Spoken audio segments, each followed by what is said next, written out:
चलो बेटा ना, प्रीवियस क्लास में हम लोगों ने जो डिस्कशन किया था लैटिस एनर्जी पे बात चल रही थी, 2 क्वेश्चन हो गए थे। ठीक है, चलिए लैटिस एनर्जी हम लोगों ने कवर कर लिया था। अब लैटिस एनर्जी के बाद जो अगला कॉन्सेप्ट हमें समझना है वो कॉन्सेप्ट आता है बेटा बॉर्न हेबर साइकिल। ठीक है, बॉर्न हेबर साइकिल की अगर हम लोग बात करें तो ये बॉर्न हेबर साइकिल क्या रिप्रेजेंट करता है, आइए उसके ऊपर बात करते हैं। एक्चुअल में जब भी कोई आयनिक कंपाउंड बनाते हैं आप, तो आयनिक कंपाउंड बनाने में रिएक्टेंट से लेकर प्रोडक्ट तक जाने पे जितने भी डिफरेंट डिफरेंट स्टेप्स होती हैं, उन सारे स्टेप्स को अगर हम लोग फ्लो चार्ट के फॉर्म में रिप्रेजेंट कर दें तो उस रिप्रेजेंटेशन को क्या बोला जाता है बेटा, बॉर्न हेबर साइकिल। ठीक है, अब ये जो बॉर्न हेबर साइकिल है ना, ये अलग अलग टाइप के कंपाउंड्स के लिए अलग अलग टाइप की साइकिल्स बनती हैं, लेकिन हमें एनसीईआरटी में जो दे रखा है वो NaCl के लिए बॉर्न हेबर साइकिल दे रखा है। तो NaCl जो एग्जांपल है ना, उसके लिए अगर हम लोग बात करें तो NaCl का जो बॉर्न हेबर साइकिल बनेगा वो कैसा बनेगा बेटा, MX टाइप का बनेगा, +1 -1। NaCl, NaF या फिर CSF या आपको दे दिया CSI, ये सारे एग्जाम्पल ऐसे हैं जिनमें केटाइन के ऊपर +1 चार्ज और एनाइन के ऊपर -1 चार्ज है। तो जितना भी अभी हम लोग बॉर्न हेबर साइकिल बनाएंगे वो इनमें से किसी के लिए भी लग सकता है, लेकिन हमें जो पढ़ना है वो मेनली किसके लिए पढ़ना है बेटा, NaCl के लिए। ठीक है, अब एक बात बताओ बेटा, सोडियम जो है ये मेटल है और क्लोरीन जो है ये नॉन मेटल है। और बेटा सोडियम मेनली नेचर में कौन से स्टेट में मिलता है, सॉलिड। ठीक है, और ये अकेला मिलता है। ठीक, क्लोरीन नेचर में Cl के फॉर्म में नहीं मिलता, Cl2 के फॉर्म में मिलता है हमेशा। और ये क्लोरीन नेचर में कौन से फॉर्म में एग्जिस्ट करता है, गैस। और जब सोडियम और क्लोरीन मिलकर NaCl का फॉर्मेशन करते हैं, तो मुझे बताओ अगर इस रिएक्शन को लिखूं तो क्या मैं ऐसा लिख सकता हूं कि Na + ½ Cl2 गिव्स 1 मोल NaCl। ठीक है, 1 मोल NaCl अपन ने बनाया। बेटा ये जो रिएक्शन अपन ने लिखी है, ये रिएक्शन को अपन ने एक सिंगल स्टेप में लिखा। अपन जब भी कोई रिएक्शन लिखते हो तो अपन सीधे रिएक्टेंट लिखते हो और प्रोडक्ट लिखते हो, उसके बीच की जो कहानी है वो अपन खा जाते हैं। वो बीच की कहानी जब अपन लिखेंगे तो उस साइकिल को, उस रिप्रेजेंटेशन को क्या बोला जाएगा बेटा, बॉर्न हेबर साइकिल। थर्मोडायनेमिक्स में आप ऐसा पढ़ते थे कि बेटा ये जो रिएक्शन हो रही है इसको अगर हम सिंगल स्टेप में लिख रहे हैं तो इसमें कुछ एनर्जी का चेंज हुआ होगा, उस एनर्जी के चेंज को हम लोग बोलेंगे डेल्टा HF या उसे बोलेंगे एंथैल्पी ऑफ फॉर्मेशन। ठीक है, तो यहां पर रिएक्शन अपन ने कैसा लिखा है, सिंगल स्टेप पे, और इसी रिएक्शन को अब अपन नंबर ऑफ स्टेप्स में करने वाले हैं और उस नंबर ऑफ स्टेप्स के रिप्रेजेंटेशन को अपन क्या बोल देंगे बेटा, बॉर्न हेबर साइकिल। ठीक है, तो ये मैंने सिंगल स्टेप में रिएक्शन आपके सामने लिख दिया। अब एक बात देखिए, इस सिंगल स्टेप के रिएक्शन को अब हम नंबर ऑफ स्टेप्स में लिखेंगे तो मैं सोडियम नहीं ले रहा हूं, मैं सोडियम के बदले क्या ले रहा हूं, मेटल। ठीक, मान लो मेटल हमारा कौन से स्टेट में, सॉलिड, और हमारा जो नॉन मेटल है वो कौन से स्टेट में मिल रहा है बेटा, गैसियस। तो इसको Na और Cl2 समझ के चलते हैं आप। अब मुझे बताओ इनको अगर आयनिक कंपाउंड बनाना है तो इस आयनिक कंपाउंड पे Na पे प्लस है, Cl पे माइनस है, तो केटायन बनाने का काम कौन करेगा, मेटल, और एनायन बनाने का काम कौन करेगा, नॉन मेटल। तो पहले मेटल से केटायन बनाने तक का प्रोसेस अपन देखते हैं। बेटा मेटल सॉलिड स्टेट में है, एक बार बताओ, केटायन बनाना है मतलब इलेक्ट्रॉन निकालना है, और इलेक्ट्रॉन निकालना है मतलब Ie, और Ie का प्रोसेस सॉलिड स्टेट में होता है या गैसियस के लिए होता है, गैसियस। तो पहले अपने को मेटल को सॉलिड से किस में बदलना पड़ेगा, गैसियस में, और फिर गैसियस में बदलने के बाद अपन इसमें से एक इलेक्ट्रॉन निकाल करके इसको क्या बना देंगे बेटा, केटायन। सॉलिड से गैस में कन्वर्ट करने का प्रोसेस हमने Ie के टाइम पे पढ़ा था, इसको बोलते हैं सब्लिमेशन। और इस प्रोसेस को कराने के लिए जिस एनर्जी का रिक्वायरमेंट होगा उसे क्या बोलेंगे बेटा, सब्लिमेशन एनर्जी। प्लस साइन क्या बता रहा है कि प्रोसेस एंडो है। क्यों एंडो है, सॉलिड में पार्टिकल क्लोज होते हैं और गैस बनाना मतलब पार्टिकल को दूर करना है, तो बेटा पास से दूर ले जाना मतलब अट्रैक्शन को तोड़ना पड़ेगा, और अट्रैक्शन को तोड़ना पड़ेगा तो एनर्जी देनी पड़ेगी। अच्छा मुझे बताइए, M से M+ बनाना है मतलब इलेक्ट्रॉन निकालना है, क्या न्यूट्रल एटम के लिए Ie का प्रोसेस ऑलवेज एंडोथर्मिक होता है या नहीं होता बेटा, होता है। तो यहां पर लिख दिया मैंने प्लस Ie। अच्छा मान लो मेटल यहां पर M+2 होता, कौन सा होता, मुझे NaCl के बदले मान लो मुझे CaF2 का बनाना होता तो कैल्शियम पे आता +2। तो बताइए यहां पर M+2 बनाने के लिए क्या करते, I1 + I2, क्योंकि 2 इलेक्ट्रॉन निकालने होते, कैल्शियम से कैल्शियम +2 बनाना होता, मतलब पहला इलेक्ट्रॉन भी निकालना होता और दूसरा इलेक्ट्रॉन भी निकालना होता। पहला इलेक्ट्रॉन निकालने के लिए क्या देना पड़ता, I1, और दूसरा इलेक्ट्रॉन निकालने के लिए I2। मान लो ये एल्यूमिनियम +3 बनाना होता, I1 + I2 + I3। तो ये जो कंडीशन है ये फिक्स नहीं है, ये चेंज हो सकता है, कंपाउंड टू कंपाउंड ये चीजें चेंज होती हैं, लेकिन हमें जो समझना है वो किसके लिए समझना है, NaCl के लिए। तो अपन उसके रिस्पेक्ट में बात कर रहे हैं फिलहाल में। अच्छा यहां पर देखो क्या केटायन तैयार हो गया कि नहीं हो गया, हो गया। अब पहले एनायन को तैयार करते हैं, फिर इनकी बॉन्डिंग का पैटर्न वो हम लोग पिछली क्लास में देख भी चुके हैं। आइए एनायन की बात करें। पहली बात, एनायन बनाना है तो बेटा एनायन बनाने के लिए आपको X माइनस बनाना है गैसियस फॉर्म में, ठीक है बेटा। यहां पर आप इलेक्ट्रॉन गेन कर रहे हैं या लूज कर रहे हैं? गेन कर रहे हैं। इलेक्ट्रॉन गेन करने का प्रोसेस क्या कहलाता है? EA या फिर डेल्टा HEG। पर मुझे बताओ इलेक्ट्रॉन गेन करने का जो प्रोसेस होता है EA या डेल्टा HEG, वो सॉलिड स्टेट में होता है या गैसियस में? गैसियस। गैसियस तो ये पहले से ही है, लेकिन मुझे बताओ इलेक्ट्रॉन ज्वाइन जब कराते हो, गेन जब कराते हो, तो किसके लिए डिफाइन होता है? Isolated gaseous atom. गैसियस तो ये है, लेकिन ये आइसोलेटेड नहीं है। यहां पर कितने Cl जुड़े हुए? 2। आइसोलेटेड मतलब अकेला। बेटा X2 कहने का मतलब है, हम Cl2 के रिस्पेक्ट में बात करें, इसका मतलब है Cl जुड़ा हुआ है। और मुझे जब इलेक्ट्रॉन जुड़वाना है ना, तो इलेक्ट्रॉन जुड़वाने के पहले इसको मुझे तोड़कर अकेला करना पड़ेगा।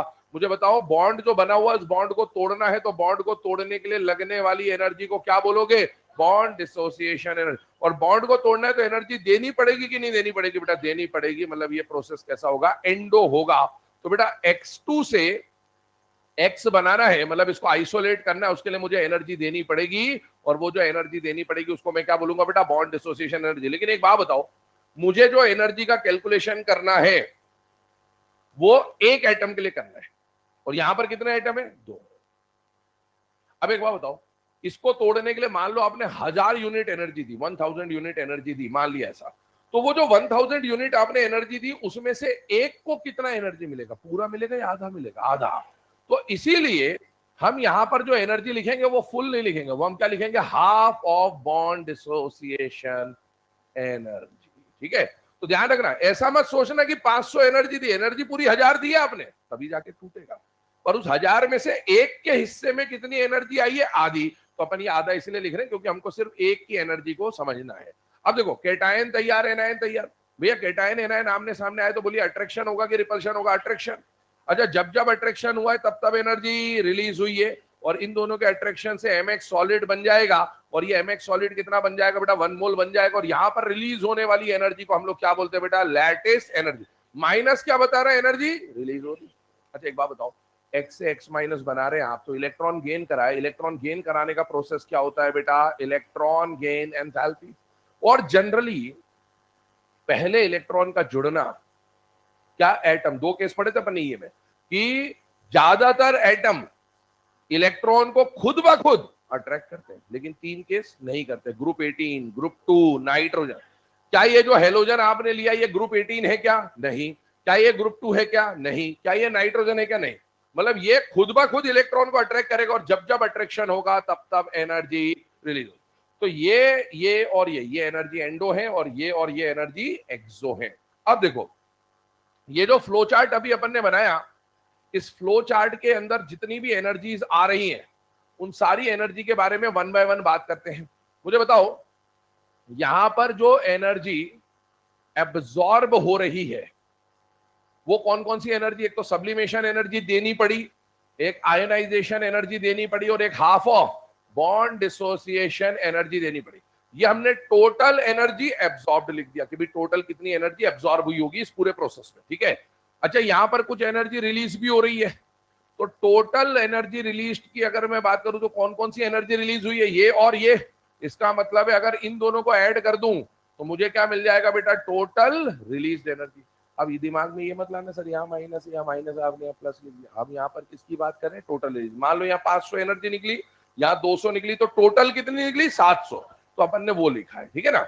अब मुझे बताओ, अगर बॉन्ड फॉर्मेशन होता है, अगर बॉन्ड फॉर्मेशन होता है, बॉन्ड बनता है कभी भी, तो बेटा bond formation is always an exothermic process. Bond तभी बनेगा जब एनर्जी रिलीज होगी, क्योंकि एनर्जी रिलीज करने के लिए तो बॉन्ड बनाया था, क्योंकि एनर्जी रिलीज करके क्या मिलेगी? स्टेबिलिटी मिलेगी। तो बेटा अगर बॉन्ड फॉर्मेशन होना है तो मुझे बताओ, एब्जॉर्ब्ड एनर्जी और रिलीज्ड एनर्जी में से कौन सी वैल्यू ज्यादा होनी चाहिए बेटा? रिलीज्ड वाली, क्योंकि बॉन्ड तभी बनेगा जब at the end of the process energy क्या हुई होगी? रिलीज।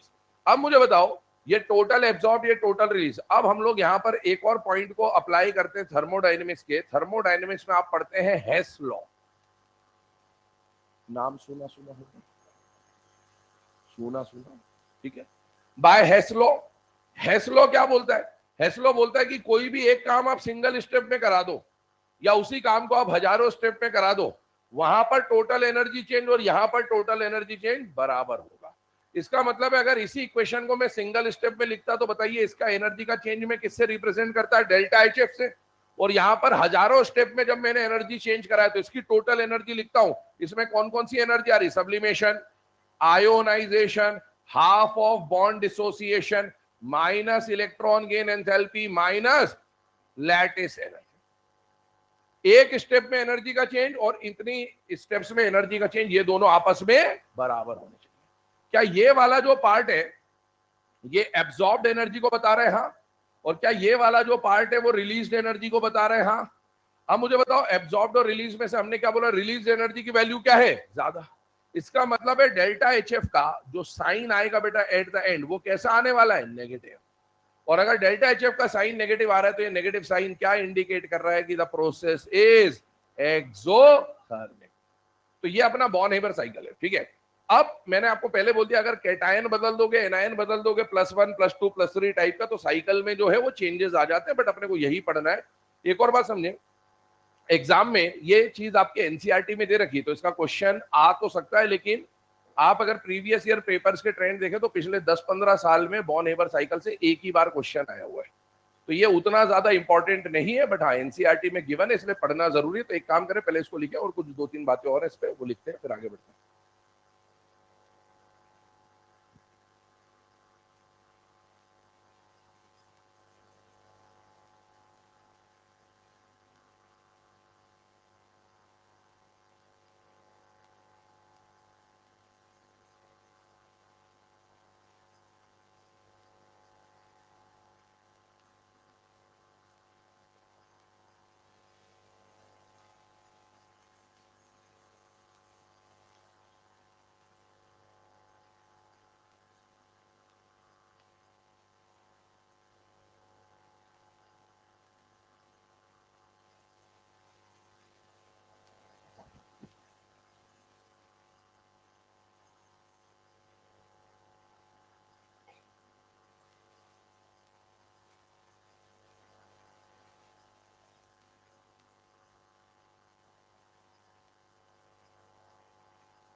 लिख लिया भाई सबने, जल्दी लिखो फटाफट, 30 सेकंड और है।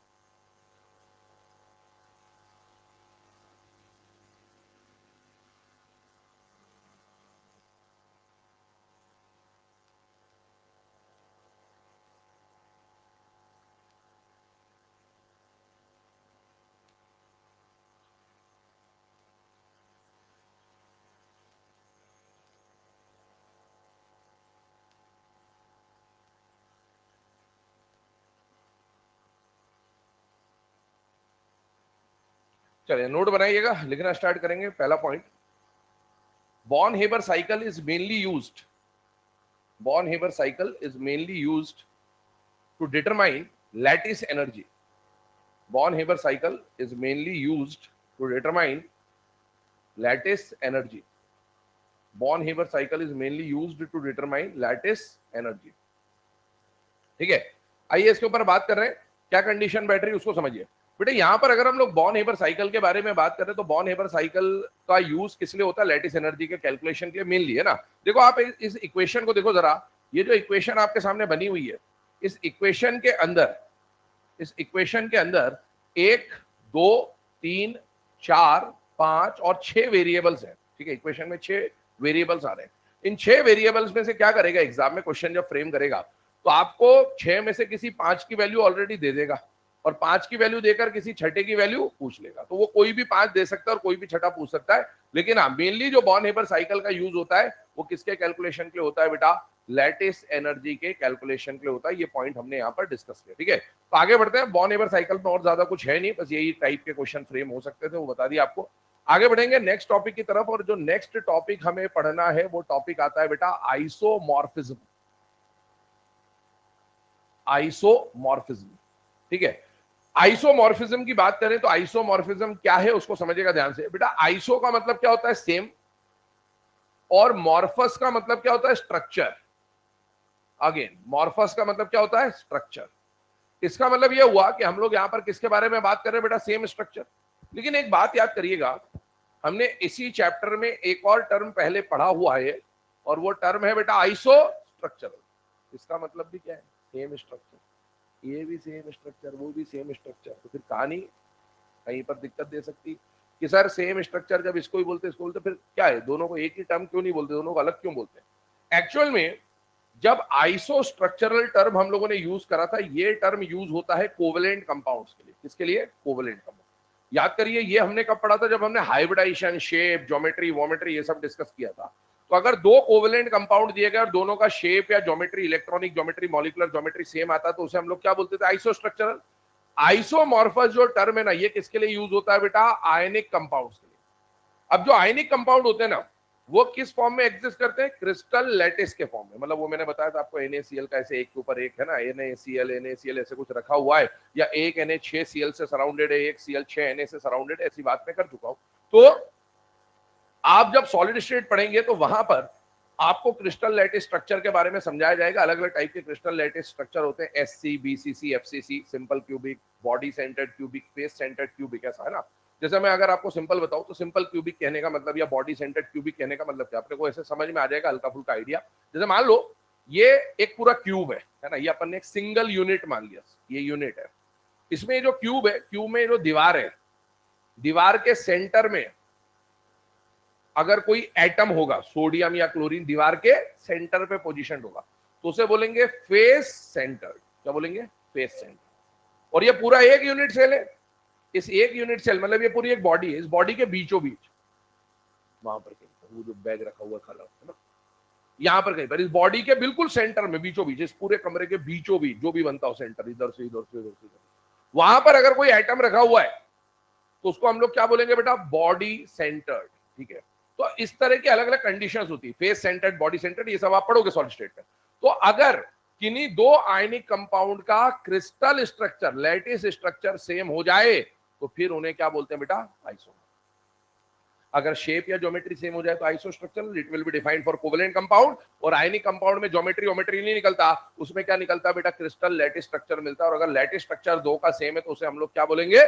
आइसोमॉर्फस। लेकिन अब एक बात ये उठेगी कि आप जब सॉलिड स्टेट चैप्टर पढ़ेंगे तो वहां पर आप NaCl का जो लैटिस स्ट्रक्चर है वो पढ़ेंगे, आप ZnS का लैटिस स्ट्रक्चर पढ़ेंगे। ऐसे 3-4 कंपाउंड आपके सिलेबस में है जिनके आप लैटिस स्ट्रक्चर पढ़ रहे होंगे। पर दुनिया में आयनिक कंपाउंड तो हजारों लाखों करोड़ों है, तो सॉलिड स्टेट पढ़ने के बाद भी आपको ये नहीं पता रहेगा कि किसका लेटेस्ट स्ट्रक्चर क्या है। This is the fact. क्यों? क्योंकि आपको सिलेबस में 4-5 कंपाउंड डिफाइन है, आप उनके बारे में पढ़ोगे, लेकिन ऐसे तो बहुत सारे कंपाउंड आ सकते हैं। हर किसी का लेटेस्ट स्ट्रक्चर क्या होगा वो निकालने का समय आपके पास नहीं होगा। ऐसा नहीं कि आप निकाल नहीं सकते, आप निकाल सकते हो उसको पढ़ने के बाद, लेकिन उतना टाइम नहीं होता एग्जाम में कि आप उसको कैलकुलेट करोगे। मैंने मान लो आपको एग्जांपल बोला NaCl और मैंने बोला MgS, और मैंने बोला इनका लेटेस्ट स्ट्रक्चर चेक करो सेम है या नहीं है, तो सेम चेक करने के लिए आपको दिन भर यही करते रहोगे, सेम चेक करने के लिए। पेपर में 3 घंटे में 1 मिनट मिलेगा इस क्वेश्चन को सॉल्व करने के लिए। तो अपने को क्या करना है? अपने को चेक करना है कि दोनों का लेटेस्ट स्ट्रक्चर सेम है या नहीं। तो हमें कॉन्सेप्ट काम नहीं आएगा, हमें तो जुगाड़ काम में आएगा। तो अब हम उसके जुगाड़ के बारे में समझ रहे हैं कि कैसे पता करेंगे कि इन दोनों का लेटेस्ट स्ट्रक्चर सेम होगा कि नहीं होगा। तो आइए अब उसके ऊपर डिस्कशन करते। पहले आइसोमॉर्फिज्म की डेफिनेशन बोल रहा हूं, लिखना स्टार्ट करेंगे। when two ionic compounds when two ionic compounds have when two ionic compounds have same when two ionic compounds have same crystal lattice structure when two ionic compounds have same crystal lattice structure then they are said to be then they are said to be isomorphous. Then they are said to be isomorphous, and the phenomena is known as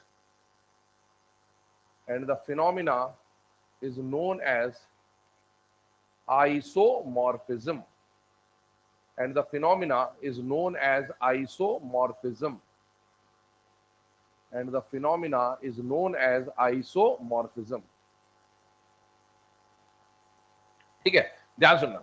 अभी हम लोगों ने क्या लिखा कि भाई अगर दो आयनिक कंपाउंड का क्रिस्टल लैटिस स्ट्रक्चर सेम है तो हम लोग क्या बोलेंगे कि वो दोनों एक दूसरे के आइसोमॉर्फस है, और फिनोमिना को हमने क्या नाम दे दिया बेटा, आइसोमॉर्फिज्म। लेकिन हम चेक कैसे करेंगे कि भैया उनका लैटिस स्ट्रक्चर सेम है या अलग अलग है? तो उसको चेक करने के तरीके के ऊपर मैं बात कर रहा हूं, और वो चेक करने का तरीका क्या होता है, ध्यान से देखिएगा।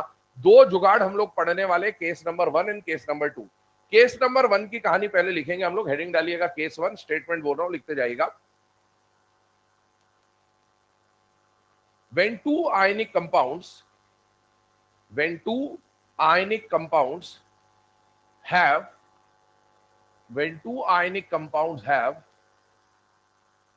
equal number of total ions,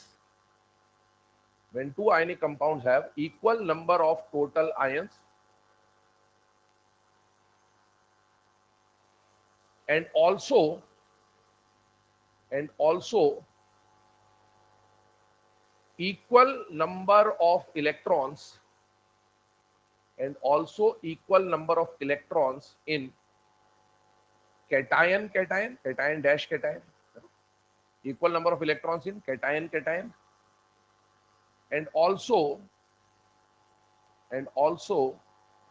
equal number of electrons in anion, equal number of electrons in anion.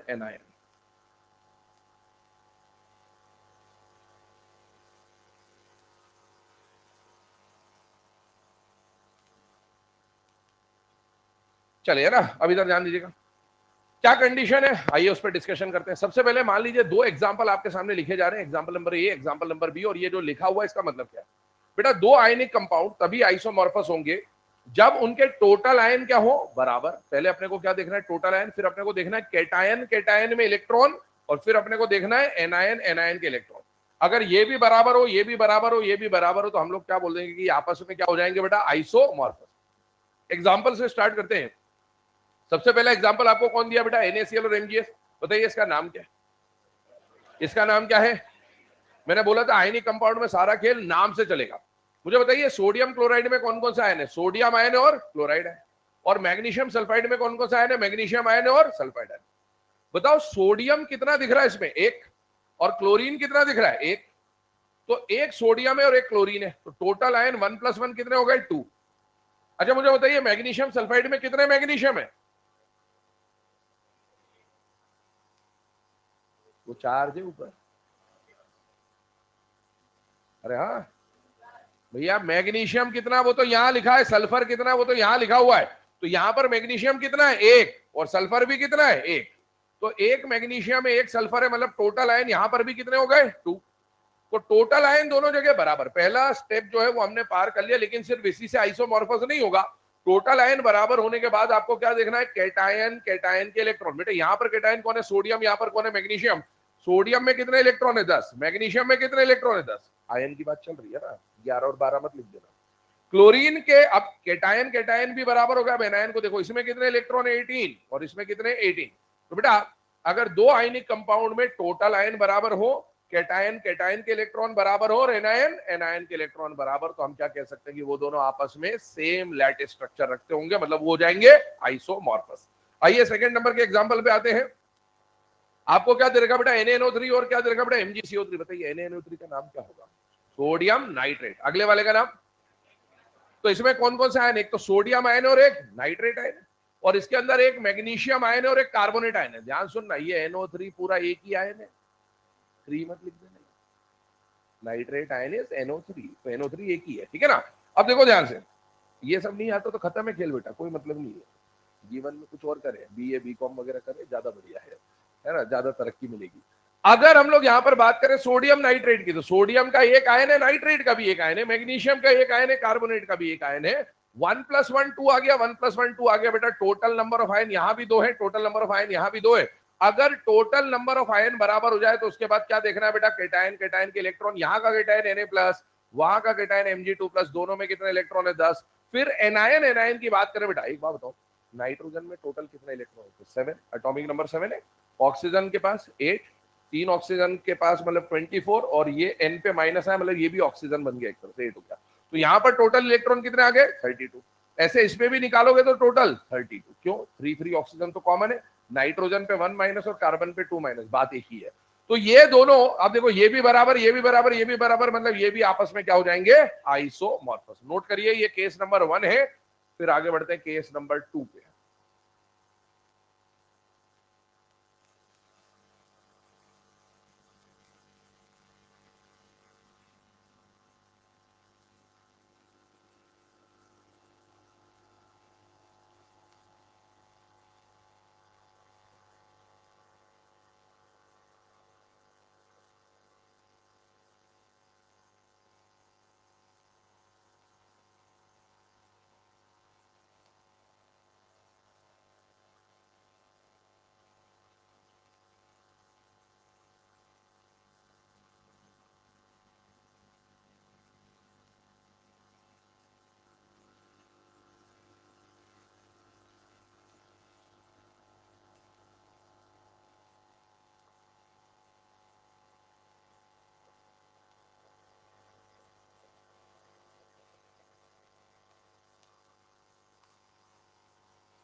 Saturday फिर से इम्तिहान है आपका, है ना?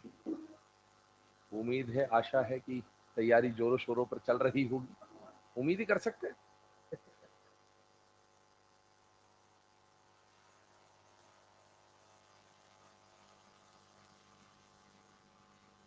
लिख लिया बेटा फर्स्ट और सेकंड एग्जांपल। चलिए आइए केस नंबर 2 पे बात करते हैं। केस नंबर 2 के लिए स्टेटमेंट बोल रहा हूं, लिखिएगा।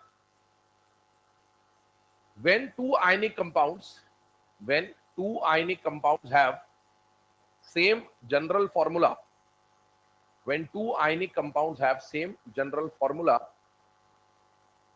when two ionic compounds have same general formula but also equal number of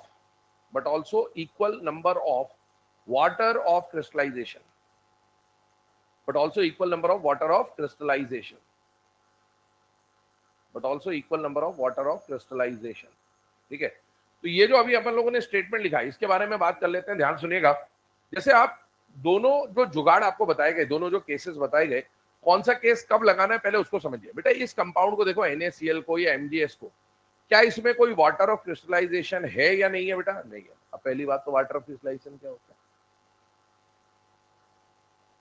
10th में पढ़ा होता है,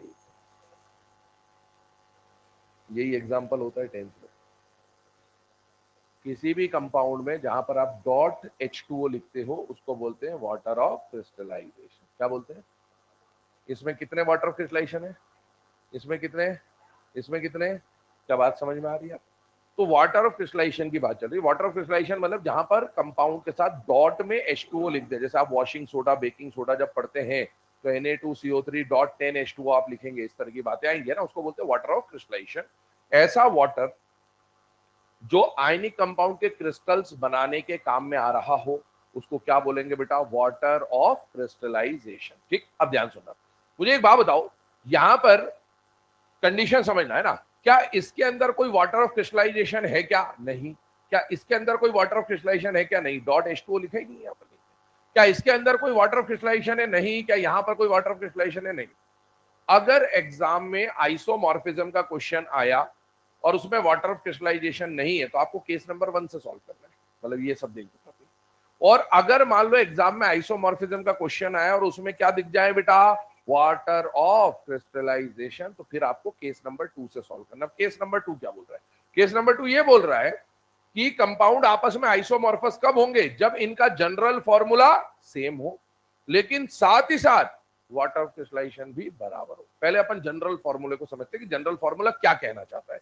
जनरल फॉर्मूला कहने से तात्पर्य ये है बेटा, मुझे बताइए जिंक मेटल है कि नॉन मेटल है? मेटल। और मेटल के साथ कौन है? सल्फेट। कितना सल्फेट है? एक। अच्छा, मेटल को अगर मैं M लिख दूं यहां पर, तो इसका फॉर्मूला बोलो, MsO4 दिख रहा है कि नहीं दिख रहा? दिख रहा है। अगले वाले को देखो, ये मेटल है कि नॉन मेटल है? मेटल। तो क्या ये भी MsO4 टाइप का दिख रहा है कि नहीं दिख रहा है? दिख रहा है। इसको देखो, क्या ये मेटल है कि नॉन मेटल है? बेटा मेटल। और इनके फॉर्मूले अगर आप देखो तो इनके फॉर्मूले भी आपको MsO4 टाइप के दिख रहे होंगे, ठीक है ना। तो अगर ये सारे फॉर्मूले MsO4 टाइप के हैं, मतलब इन सबका जनरल फॉर्मूला क्या बन गया बेटा? MsO4। क्या सबका जनरल फॉर्मूला सेम है या अलग है? सेम है।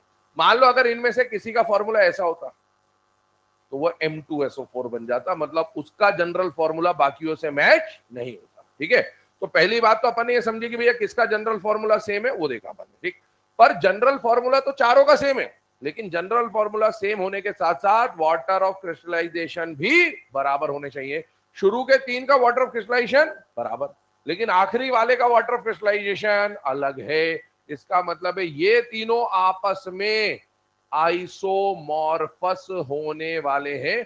दे आर आइसोमॉर्फस। और इनका जनरल फॉर्मूला है MsO4 डॉट 7H2O, जबकि इसका general formula MsO4 dot 5H2O है। मतलब ये आइसोमॉर्फस नहीं है। अब देखो, ये तो अपन ने आइसोमॉर्फिज्म का क्वेश्चन कर लिया कि भाई कौन आइसोमॉर्फस है कौन नहीं है। एग्जाम में आपको ये आया, आपको कैसे चेक करना है वो देखा। लेकिन एग्जाम में यहां से और भी क्वेश्चन आ सकते हैं। और क्या क्वेश्चन आ सकते हैं, ध्यान से सुनिएगा। आपसे पूछा ZnSO4.7H2O का नाम क्या है? अब इसमें कोई कॉन्सेप्ट काम नहीं है, याद है तो याद है, वरना बेबस लाचार, ठीक है। तो ये नाम याद करने आपको, ये इंपॉर्टेंट नाम है ना, इनके नाम और फॉर्मूले याद होने चाहिए कि ZnSO4.7H2O को अपन क्या बोलते हैं बेटा? White vitriol. MgSO4.7H2O को अपन क्या बोलते हैं बेटा? Epsom salt. FeSO4.7H2O को अपन क्या बोलते हैं बेटा? Green vitriol. और CuSO4.5H2O को अपन क्या बोलते हैं? Blue vitriol. या फिर आपको एग्जाम में बोलेगा ब्लू विट्रियोल का फॉर्मूला बता दो। अब आपको फॉर्मूला आता होगा तो ठीक है, नहीं आता होगा तो फिर आंसर की का इंतजार करें यहाँ पर, ठीक है। तो ये आ गया। अब एक और बात सुनो, इसी क्वेश्चन में, आइसोमॉर्फिज्म के क्वेश्चन में, ध्यान से सुन लेना वरना निपट जाओगे एग्जाम में। एग्जाम में क्वेश्चन आया, ये चारों फॉर्मूले आपको दिए, बोला कौन आइसोमॉर्फस नहीं है, क्या पहचान जाओगे कौन है ये? अब एग्जाम में डिफिकल्ट क्वेश्चन बनाएगा, कौन आइसोमॉर्फस नहीं है, फॉर्मूले दिए ही नहीं, नाम दे दिए। अब आपको कुछ भी आता हो, अब जब एग्जाम में ये क्वेश्चन आएगा ना, अभी तो पता है तुमको, एग्जाम में जब आएगा तो ये आंसर लगाओगे।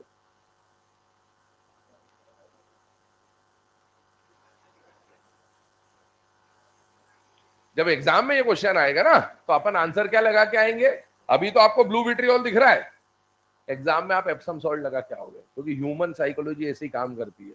अपने को बचपन से सिखाया जाता है odd one out, pick the odd one out, तो अपने को 3 में तो विट्रियोल दिखेगा, विट्रियोल विट्रियोल विट्रियोल, और एक में क्या दिखेगा? Epsom salt. तो अपना दिमाग बोलेगा हाँ यही आंसर है, एप्सम सॉल्ट लगा के आइएगा, यही पाइएगा खुद को वापस।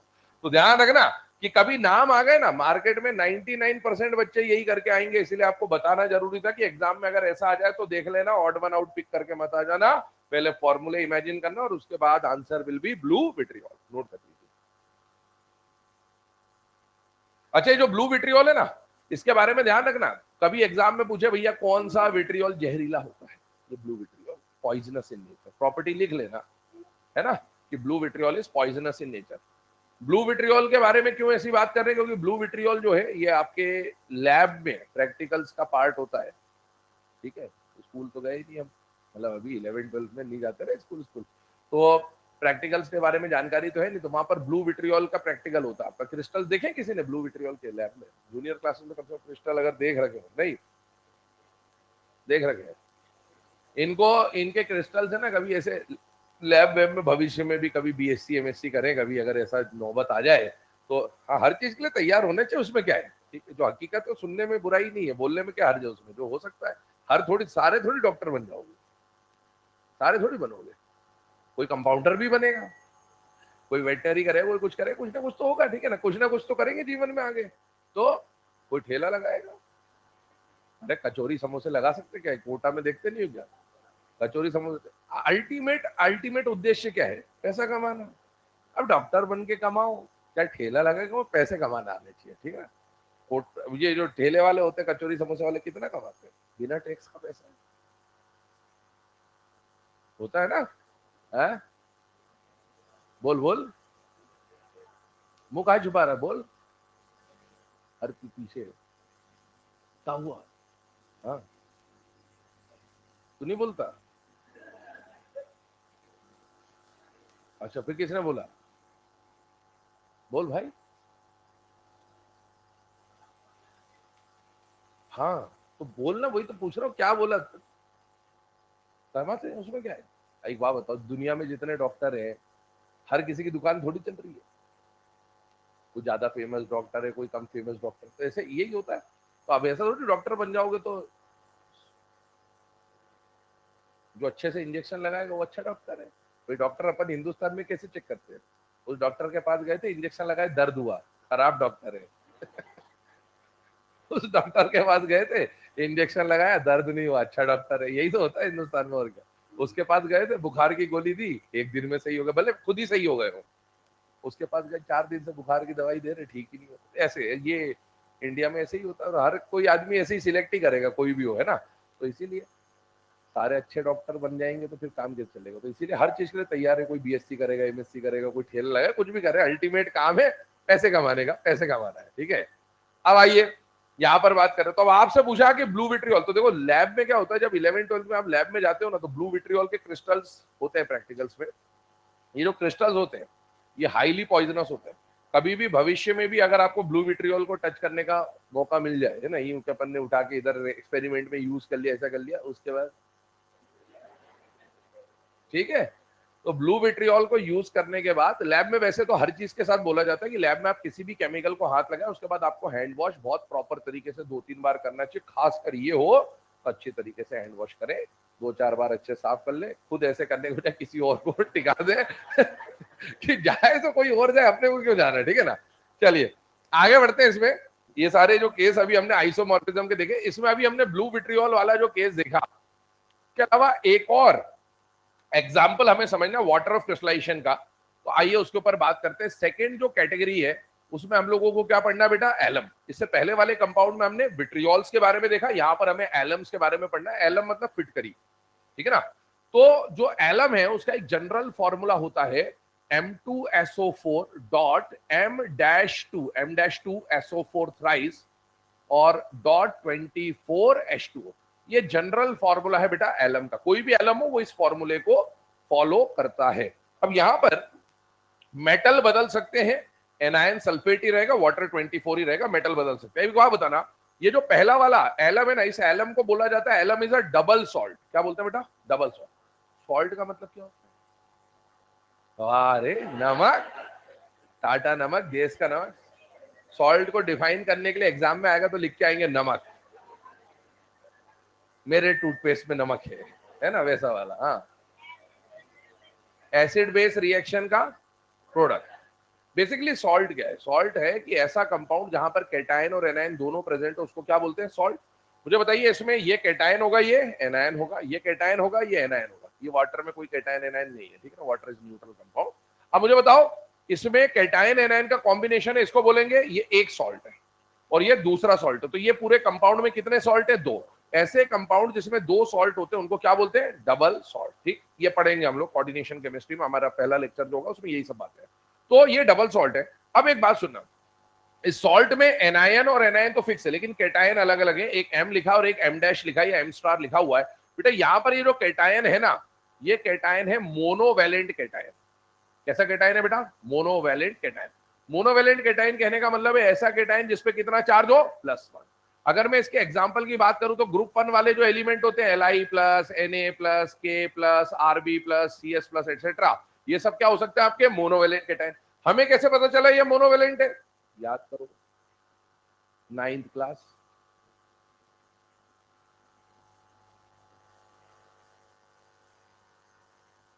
हाँ भाई ठीक है ना।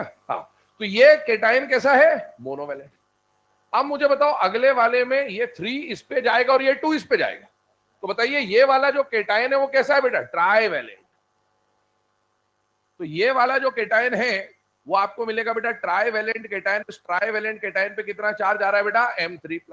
और M3+ के अगर मैं एग्जांपल लिखना चाहूं तो बेटा सबसे कॉमन एग्जांपल है Al+3 या Fe+3, फेरिक होता है या क्रोमियम+3 वगैरह वगैरह, ये सब आ गए आपके ट्राइवेलेंट केटायन। ठीक है, अब एक काम करें, पहले ये जो फॉर्मूला जो लिखा हुआ इतना रिप्रेजेंट करें, फिर इस पे और डिस्कशन करते हैं। एलम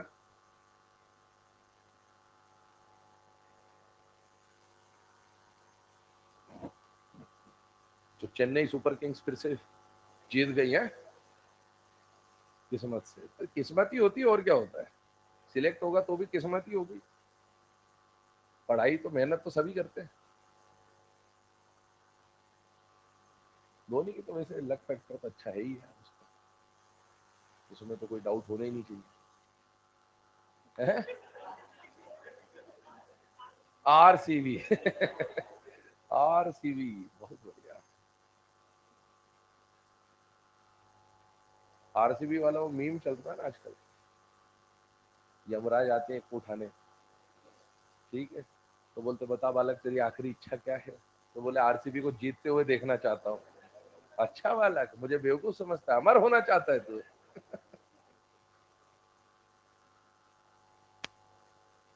हर साल RCB के फैंस IPL खत्म, मतलब अभी जो RCB के फैन है, जैसे ही IPL खत्म हुआ उनकी उम्मीदें वापस जाग गई है, अगले साल जीतेंगे। फिर अगले साल वापस से फिर उम्मीद लगाते, फिर अगले साल जीतेंगे। 2008 से लेके अभी तक उम्मीदें ही लगा के बैठे हुए हैं। मुंबई क्या इस बार, पंजाब MBA चाय वाला ने किसको करा था क्या, तभी बाहर हो गई। तभी बाहर हो गई। उसके बारे में मतलब वो इसका भी फेमस चल रहा है ना, जिसके बारे में जो बोलता है वो वही पे उसका काम खराब हो जाता है। ऐसा बीच में उसके बारे में दिनेश कार्तिक का भी चला था कि दिनेश कार्तिक बोलता था ये टीम इस बार जीतेगी, वो बाहर हो जाती थी। वो गंभीर का भी चला था ऐसा। बढ़िया है, चलिए सोशल मीडिया की यही मजे हैं, और क्या जीवन में यही मजे लो, सोशल मीडिया बाकी तो कोई मतलब नहीं है, ज्ञान नहीं मिलता उसमें, यही मिलता है। ठीक है, M2SO4.M-2SO4 की बात करें, अब ध्यान से देखना, एक बात समझिएगा, यहां पर मैंने बोला ये डबल सॉल्ट, और इसमें कितने वाटर दिख रहे हैं आपको, 24। अब फॉर्मूला जब अपन देखते ना, तो फॉर्मूला देखने में ऐसा लग रहा है कि ये 24 वाटर ऐसे अलग से पड़ा हुआ है कहीं पे, पर ऐसा होता नहीं एक्चुअल में। बेटा वाटर ऑफ क्रिस्टलाइजेशन जो यहाँ पर आपको देखने को मिल रहा है ना, खासकर एलएम की अगर मैं बात करूं, तो ये वाटर ऑफ क्रिस्टलाइजेशन ऐसे अलग थलग नहीं पड़ा होता है। ये वाटर ऑफ क्रिस्टलाइजेशन इन सॉल्ट के साथ ही जुड़ा होता है, और सॉल्ट में भी कहां जुड़ा होता है, मेटल के साथ। किसके साथ, मेटल। कैसे जुड़ता है मेटल के साथ, एक कहानी बता देता हूं। वैसे आप जब कोऑर्डिनेशन केमिस्ट्री पढ़ेंगे तो ये हमें डिटेल में पढ़ना है। वाटर किसकी तरह काम करता है बेटा, लुईस बेस की तरह। जो लुईस बेस की तरह काम करता है उसको कोऑर्डिनेशन केमिस्ट्री में बोला जाएगा लिगैंड। क्या बोला जाएगा, लिगैंड। और आपका जो मेटल है ना, मेटल के पास बहुत सारे वेकेंट ऑर्बिटल होते हैं। क्या होते हैं बेटा, वेकेंट ऑर्बिटल।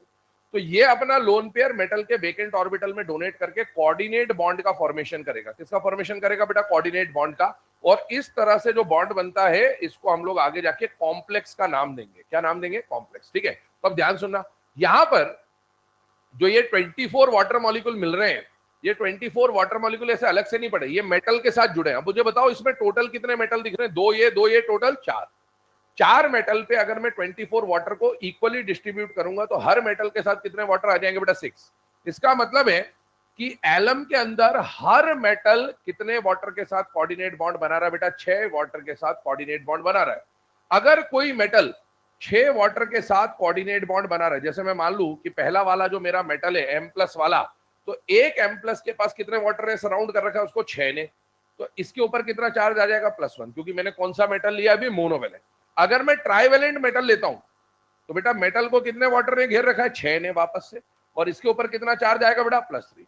तो आपका जो मोनोवेलेंट कैटायन है ना वो ऐसे एग्जिस्ट करता है एक्चुअल में, और जो ट्राइवेलेंट कैटायन है वो ऐसे एग्जिस्ट करता है। वाटर न्यूट्रल होता है, तो चार्ज जो आएगा वो मेटल का ही आएगा, वाटर न्यूट्रल है तो चार्ज जो आएगा वो मेटल का आएगा। अब एक बात सुनो, ये जो कंडीशन है इसका मतलब है मेटल को अगर एलम बनाना है, तो एलम बनाने के लिए मेटल को कितने वाटर के साथ बॉन्ड बनाना है, 6। मतलब मेटल का कोऑर्डिनेशन नंबर कितना होना चाहिए? 6, है ना। अगर मेटल का कोऑर्डिनेशन नंबर 6 होना है, एक बात बताओ, ये लिथियम कौन से पीरियड का एलिमेंट है? सेकेंड पीरियड का। मैक्सिमम कोवेलेंसी 4, सेकेंड पीरियड का मैक्सिमम कोऑर्डिनेशन नंबर 4। इसका मतलब है लिथियम मोनोवैलेंट तो है, लेकिन लिथियम चाहकर भी एलम का फॉर्मेशन नहीं कर सकता, क्योंकि एलम के फॉर्मेशन में हर मेटल को कितने वाटर के साथ बॉन्ड बनाने? 6, और लिथियम 6 बॉन्ड बना नहीं सकता, और इसीलिए लिथियम मोनोवैलेंट होने के बावजूद भी एलम फॉर्मेशन में पार्टिसिपेट नहीं करेगा। स्टेटमेंट बोलते जानो, नोट बनाइएगा या ऐसे पॉइंट बनाते जाइएगा। 3-4 पॉइंट हमें लिखने हैं, लिखते जाइए वन बाय वन। पहला पॉइंट लिखिएगा, इन alum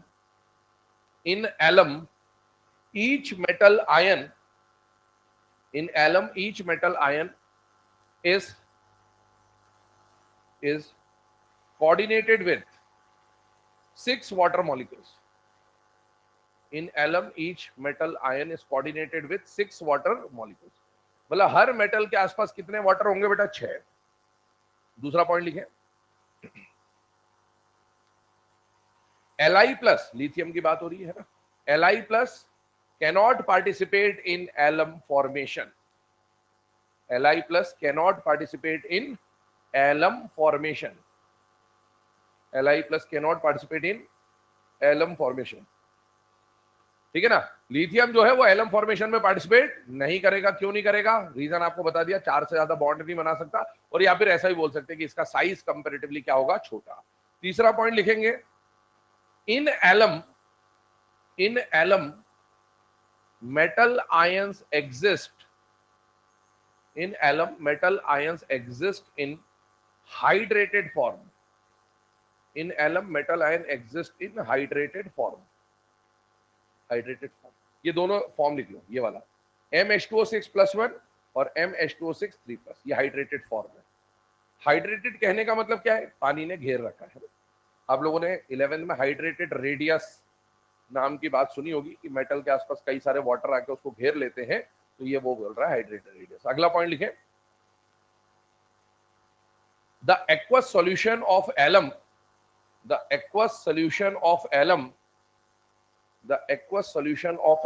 is acidic in nature. The aqueous solution of alum is acidic in nature because it is a double salt of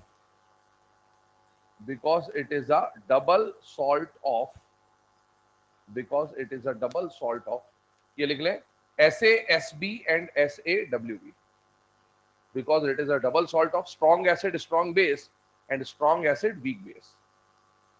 It is a double salt of SaSb and SaWb. चलिए ना। अब ये SaSb और SaWb की बात करूं अगर मैं, तो ध्यान सुनना, SA का फुल फॉर्म, ये सब आपने इक्विलिब्रियम चैप्टर में पढ़ा होता है सॉल्ट के बारे में, strong acid, strong base, strong acid, weak base.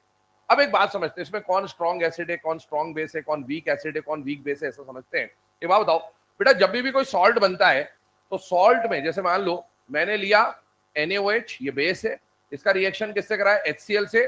तो जब एसिड और बेस रिएक्शन करते हैं तो किसका फॉर्मेशन होता है बेटा? सॉल्ट का। मुझे बताइए, सॉल्ट में जो केटायन आ रहा है वो केटायन किसकी तरफ से आता है? बेस की तरफ से। और सॉल्ट में जो एनायन आता है वो किसकी तरफ से आता है बेटा? एसिड की तरफ से। ठीक है, अब ध्यान सुनना, मान लो ये सॉल्ट है, सॉल्ट कौन सा लिया अपन ने? Na2SO4। तो इस सॉल्ट में जो Na या Rb आएगा, Na या Rb आएगा जो सॉल्ट में, वो किससे आएगा? बेस से। और इक्विलिब्रियम चैप्टर में आपको ये बताया जाता है कि बेटा इनके जो बेस होते हैं NaOH, KOH, RbOH, वो सब क्या होते हैं? Strong base. तो ये जो है ना, ये स्ट्रॉन्ग बेस है बेटा। क्या है ये? Strong base. और ये जो एनायन आया होगा, ये एनायन कहां से आया होगा? एसिड से। H2SO4 का जो एनायन होता है वो कौन होता है? SO4। मतलब ये H2SO4 का एनायन है, और H2SO4 कैसा एसिड है बेटा? Strong acid. तो यहां पर जो बेस है वो भी स्ट्रॉन्ग है और एसिड जो है वो भी स्ट्रॉन्ग है, और अगर दोनों स्ट्रॉन्ग है तो दोनों एक दूसरे के इफेक्ट को नलीफाई कर देते हैं। दूसरे केस पे आइए, यहां पर अगर मैं बात करूं तो ये जो एनायन आ रहा है ये किससे आ रहा है? H2SO4 से। और H2SO4 कैसा एसिड है बेटा? Strong acid. लेकिन यहां पर मेटल में कौन आएंगे? ये। और इनके जो बेस होते हैं ना, AlOH thrice, FeOH thrice, CrOH thrice, ये सब वीक बेस होते हैं बेटा। ठीक है, ये इक्विलिब्रियम के अंदर आपको बताया जाता है, ये सब कैसे होते हैं? Weak base. और अगर ये वीक बेस है और ये स्ट्रॉन्ग एसिड, तो बेटा दोनों में से डोमिनेटिंग नेचर किसका आ रहा है? एसिड का। एसिड का नेचर कैसा आ रहा है? स्ट्रॉन्ग। इसका मतलब ये हुआ कि इसका जब आप पानी में सॉल्यूशन बनाओगे तो उसके अंदर ये कैंसिल हो गए, पर इसमें जो डोमिनेटिंग नेचर है वो किसका आएगा बेटा? एसिड का।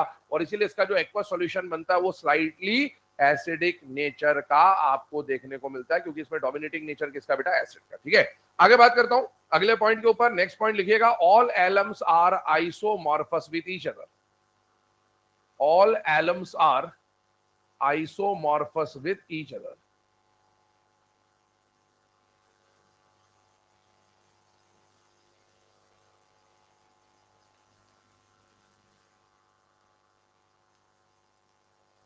चलिए ना, एग्जाम्पल आपके सामने लिखा हुआ है। एलम का एक एग्जाम्पल ले रहे हैं जिसको अपन फिटकरी भी बोल देते हैं, और वो एग्जाम्पल कौन है बेटा? Potash alum.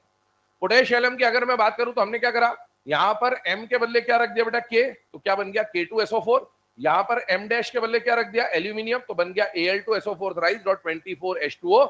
और इस एलम को हम लोग क्या बोल देते हैं बेटा? Potash alum. जो नॉर्मली अपन फिटकरी यूज करते हैं उसको हम लोग क्या बोलते हैं बेटा? Potash alum. ये एक्चुअल फिटकरी है जो हम लोग यूज करते हैं। वैसे तो बहुत सारे एलम्स हो सकते हैं, जैसे मान लो मैंने यहाँ पर लिख दिया Na2SO4, अब K के बदले मैंने Na ले लिया, यहाँ पर मैंने एल्यूमिनियम के बदले क्रोमियम ले लिया, तो ये भी एलम ही बन के आएगा।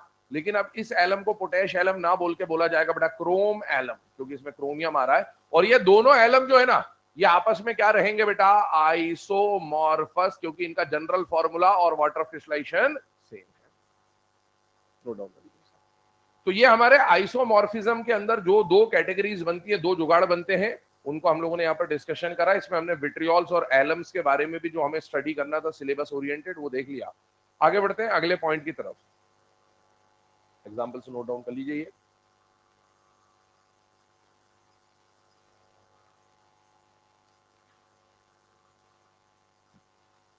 अब देखो, ये जो एलम के बारे में आपने पढ़ा ना, इसके बारे में जो फैक्ट्स थे वो तो हम लोगों ने स्टेटमेंट के फॉर्म में या नोट के बारे में लिख लिया, नोट में लिख लिया। लेकिन अब इसमें एक और क्वेश्चन आपसे फ्रेम कर सकता है। वो क्वेश्चन क्या होता है? वो क्वेश्चन मैं आपको लिखाता हूं, बट उससे पहले मैं डिस्कशन कर देता हूं। ध्यान सुना। मुझे एक बात बताओ, इस पूरे एलम के अंदर आपको कितने मोनोवेलेंट कैटायन दिख रहे हैं? जनरल फॉर्मूला देखिए, मोनोवेलेंट कैटायन कितने हैं? देख लो आराम से। दो है। ट्राइवेलेंट? भैया दो मोनोवेलेंट है, दो ट्राइवेलेंट है। मुझे बताइए टोटल एनायन कितने हैं? कौन है एनायन? कौन है इसमें? सल्फेट। यहां कितना सल्फेट है? 4। एक, ये SO4 एक ही है। और यहां कितने सल्फेट है? 3। तो टोटल कितने हो गए? 4। मुझे बताइए टोटल वाटर मॉलिक्यूल्स? 24। तो आपसे क्या करेगा, इनके रेशियो के ऊपर क्वेश्चन पूछेगा कि in alum the ratio of monovalent cation to trivalent cation, क्या रेशियो है वो? 1:1, 2:2, मतलब 1:1। The ratio of monovalent cation with total water क्या जाएगा? 1:12। The ratio of total cation and total water molecule 1:6। ऐसा क्वेश्चन पूछता है। तो मैं क्वेश्चन बोल दे रहा हूं, लिखिएगा। इन alum the ratio of in alum the ratio of total cation in alum the ratio of total cation with total anion in alum the ratio of total cation with total anion will be total cation with total anion will be पहला option लिखें 1:1, दूसरा option लिखें 1:2, पहला option 1:1, दूसरा option 1:2, तीसरा option 2:1 और चौथा option 1:6। क्या पूछा गया आपसे? टोटल कैटायन और टोटल एनायन। टोटल कैटायन कितने? 4। टोटल एनायन कितने? 4। Ratio is 1:1। Correct answer will be first, है ना। दो मोनोवेलेंट है, दो ट्राइवेलेंट है, तो टोटल कैटायन 4 है, टोटल एनायन भी 4 है, 1:1 का रेशियो बन के आ जाएगा। चलिए आगे बढ़ते हैं। हम इसमें एलम की कहानी को समझने के बाद, हमने देखो प्रीवियस क्लास में लैटिस एनर्जी समझा था। अब लैटिस एनर्जी के अलावा हमें एक और एनर्जी की तरफ बढ़ना है, दैट इज हाइड्रेशन एनर्जी। लेकिन उस हाइड्रेशन एनर्जी को समझने से पहले हमें एक टर्म समझनी पड़ेगी, और वो टर्म क्या आती है बेटा? Solvation energy. आइए इसके ऊपर बात करते हैं कि सॉल्वेशन एनर्जी है क्या। डेफिनेशन बोल रहा हूं, लिखिएगा पहले तो, हेडिंग डालिएगा solvation energy. The amount of energy released, the amount of energy released when 1 mole of a solute, the amount of energy released when 1 mole of a solute is dissolved in 1 mole of a solute is dissolved in any solvent. 1 mole of a solute is dissolved in any solvent. 1 mole of a solute is dissolved in any solvent. ठीक है, इसको हम लोग क्या बोल रहे हैं बेटा, सॉल्वेशन एनर्जी। अब सॉल्वेशन एनर्जी के अंदर ही एक बात आएगी और वो क्या आएगा बेटा, हाइड्रेशन एनर्जी। सुनते जाना मेरी बात, मैं क्या कह रहा हूं बेटा। मान लो ये अभी हमको आगे डिस्कस करना है, अभी ये डायग्राम मत बनाना है, इसको हम लोग डिटेल में बनाएंगे सही तरीके से। मान लो ये सॉल्युबिलिटी की बात चल रही, सॉल्यूशन चैप्टर में आप पढ़ते हैं कुछ सॉल्यूट नाम की चीज होती है, कुछ सॉल्वेंट नाम की चीज होती है। सॉल्यूट जनरली वो होता है जिसकी क्वांटिटी कम, सॉल्वेंट जनरली वो होता है जिसकी क्वांटिटी ज्यादा। कई बार क्वांटिटी के हिसाब से ना देखकर फेस के हिसाब से भी देखा जाता है, पर ठीक है, एक जनरल डेफिनेशन जो बचपन में हम सीखते हैं, जिसकी क्वांटिटी कम वो सॉल्यूट, जिसकी क्वांटिटी ज्यादा वो सॉल्वेंट। अब होता क्या है कि जब सॉल्यूट को आप सॉल्वेंट में डालते हैं डिसॉल्व करने के लिए, तो उस समय इसके जो पार्टिकल हैं और इसके जो पार्टिकल हैं उन दोनों में इंटरेक्शन होगा। भाई एक ही डब्बे में आ गए तो दोनों में इंटरेक्शन होना चालू हो गया, अट्रैक्शन होना चालू हो गया। सॉल्यूट और सॉल्वेंट में जो अट्रैक्शन होगा ना, वो जो अपन ने 5 वीक फोर्सेस पढ़े थे, ion dipole, ion induced dipole, dipole dipole, dipole induced dipole, instantaneous dipole, induced dipole, उनमें से ही कुछ ना कुछ होगा। अगर ये आयन होगा और ये पोलर होगा तो आयन डाइपोल हो जाएगा। अगर ये आयन होगा और ये नॉन पोलर होगा तो आयन इंड्यूस्ड डाइपोल हो जाएगा। अगर ये पोलर होगा और ये भी पोलर होगा तो डाइपोल डाइपोल, ये पोलर होगा और ये नॉन पोलर होगा तो वो 5 में से कोई ना कोई केस बनेगा। अब एक बात बताओ, जब भी आयन डाइपोल हो, आयन इंड्यूस डाइपोल हो, dipole dipole, dipole induce dipole, instantaneous dipole, induce dipole, कुछ भी हो रहा हो, ये सारे फोर्स ऑफ अट्रैक्शन ही है। जब जब अट्रैक्शन होता है तब तब एनर्जी रिलीज। तो जब आप किसी भी सॉल्यूट को किसी भी सॉल्वेंट में डालते हैं तो सॉल्यूट सॉल्वेंट पार्टिकल के इंटरेक्शन की वजह से कुछ एनर्जी रिलीज होती है, और उस रिलीज होने वाली एनर्जी को क्या कहा जाता है बेटा, सॉल्वेशन एनर्जी। लेकिन हमें हमारे सिलेबस में सॉल्वेशन एनर्जी पे ज्यादा नहीं पढ़ना है।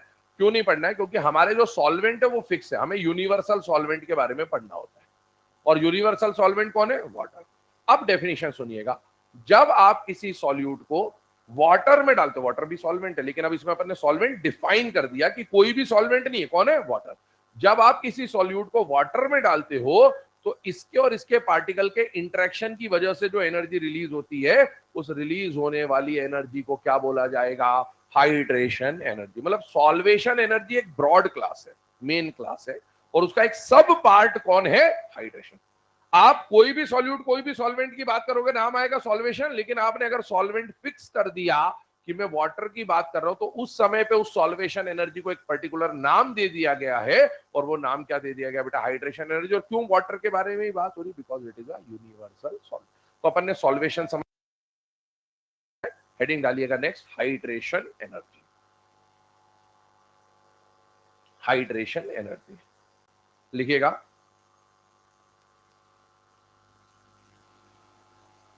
the amount of energy released, the amount of energy released when the amount of energy released when 1 mole of a solute is dissolved in 1 mole of a solute is dissolved in water. The amount of energy released when 1 mole of a solute is dissolved in water. उसके बाद ये मैं factors लिख रहा हूं, factor लिखते जाइए, बिल्कुल लैटिस एनर्जी वाला जो केस अपन ने पढ़ा था ठीक वैसा ही, क्योंकि लैटिस एनर्जी भी एनर्जी है और हाइड्रेशन एनर्जी भी एनर्जी ही है। तो वही फिजिक्स वाला जो फंडामेंटल अपन ने देखा था, सेम कहानी है।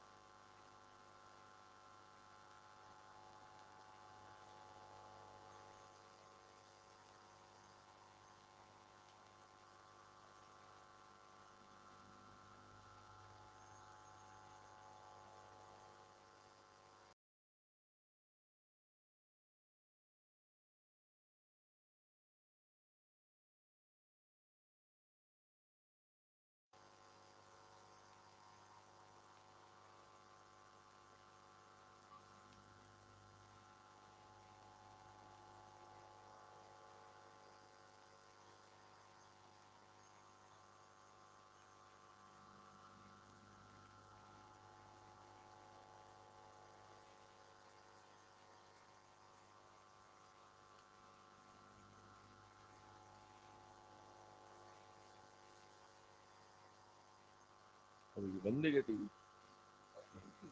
लाइव प्रसारण रुका हुआ है।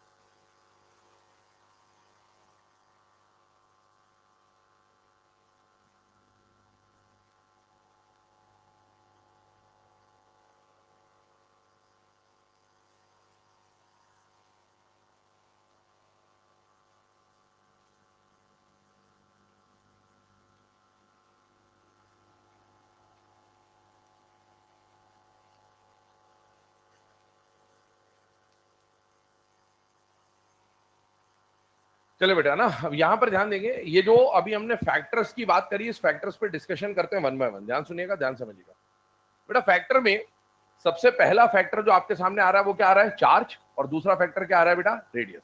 पहले इन दोनों फैक्टर्स की बात कर लेते हैं क्योंकि ऑलरेडी हमने पढ़ा है। याद करिए, मैंने बोला था फिजिक्स में आप ऐसा पढ़ते हैं कि बेटा दो चार्ज हैं, अगर मान लो एक Q1 है और एक Q2 है, और इनके बीच का डिस्टेंस ऑफ सेपरेशन अपन ने कितना मान लिया? R है। तो बेटा इसके लिए फोर्स का फॉर्मूला क्या होता है बेटा? Q1 Q2 upon R square. Magnitude में चलता है सारा खेल। और एनर्जी का रिलेशन क्या होता है बेटा? Q1 Q2 upon R। ठीक है। और हम लोग जब आयनिक बॉन्ड्स की बात कर रहे हैं तो आयनिक बॉन्ड में भी तो दो चार्ज ही है, कैटायन है और एक एनायन है। तो जब आप किसी भी दो चार्ज के बीच में एनर्जी का फॉर्मूला निकाल रहे हैं तो आपने क्या लिखा बेटा? Q1 Q2 upon R।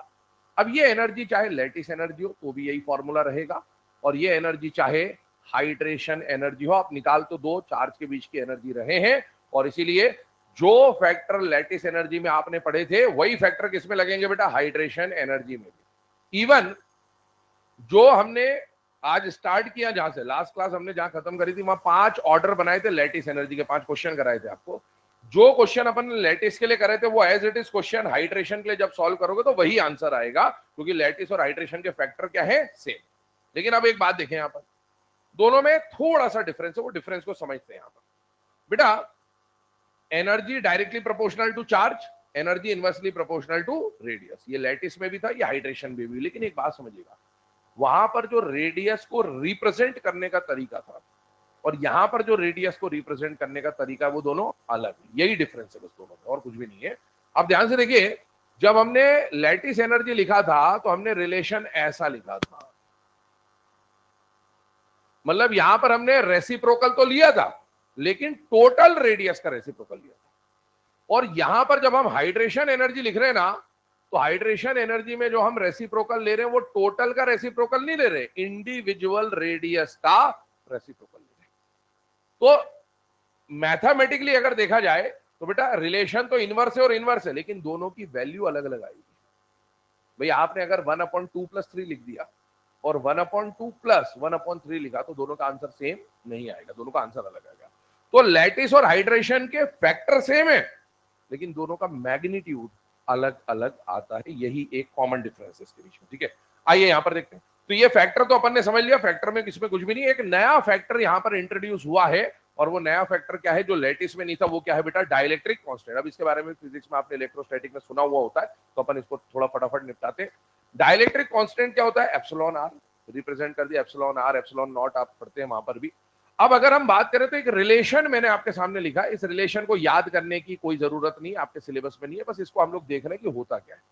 तो हाइड्रेशन एनर्जी इज 1 - 1/ε। आपको देखने में ऐसा लगेगा कि हाइड्रेशन एनर्जी और एप्सिलॉन आर इनवर्स है, पर ये डायरेक्ट है। सोच लो आराम से, डायरेक्ट नहीं। क्योंकि आप सोचिए, जब एप्सिलॉन आर की वैल्यू बड़ी होगी, जब एप्सिलॉन आर की वैल्यू बड़ी होगी तो ये फ्रैक्शन छोटा हो जाएगा, और ये फ्रैक्शन छोटा होगा तो ये वैल्यू बड़ी हो जाएगी। तो मतलब दोनों डायरेक्टली प्रोपोर्शनल है। ठीक है, और या फिर सिंपल सी भाषा में बोले तो एलसीएम ले लो, एप्सिलॉन आर यहां डायरेक्ट आ जाएगा तो डायरेक्टली प्रोपोर्शनल दिखेगा। ठीक, अब देखो ये जो एप्सिलॉन आर है इसका इससे क्या रिलेशन है वो देखा, लेकिन एप्सिलॉन आर ज्यादा होने से क्या ज्यादा हो जाता है बेटा? सॉलिबिलिटी ज्यादा। अब ये समझना अपने को कि एप्सिलॉन आर ज्यादा होने से सॉलिबिलिटी कैसे ज्यादा होता है, उसको समझिएगा ध्यान से। बेटा हो क्या रहा है, कि जब आपने किसी आयनिक कंपाउंड को लिया, मान लो ये MX एक आयनिक कंपाउंड और उसके बीच में ये अट्रैक्शन है, कौन सा अट्रैक्शन है बेटा? आयनिक या इलेक्ट्रोस्टैटिक अट्रैक्शन। और आपने इस सॉल्यूट को उठा के किसमें डाला? सॉल्वेंट में।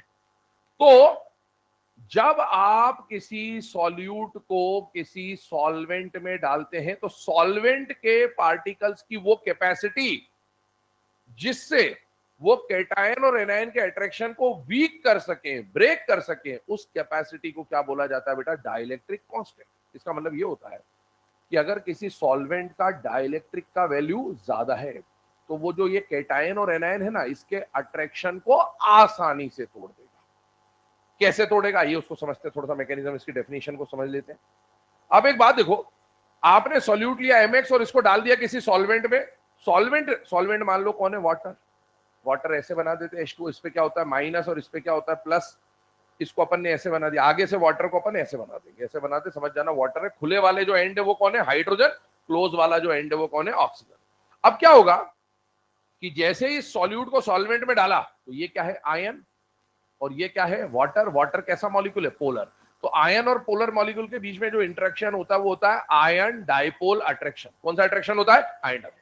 अब मुझे बताओ, इस ये कम है और ये ज्यादा है, सॉल्वेंट ज्यादा है, तो सॉल्वेंट इसको घेर लेगा। अब सॉल्वेंट इसको जब घेरने जाएगा तो बेटा प्लस की तरफ सॉल्वेंट कहां से जाएगा? प्लस से जाएगा कि माइनस से जाएगा? माइनस से।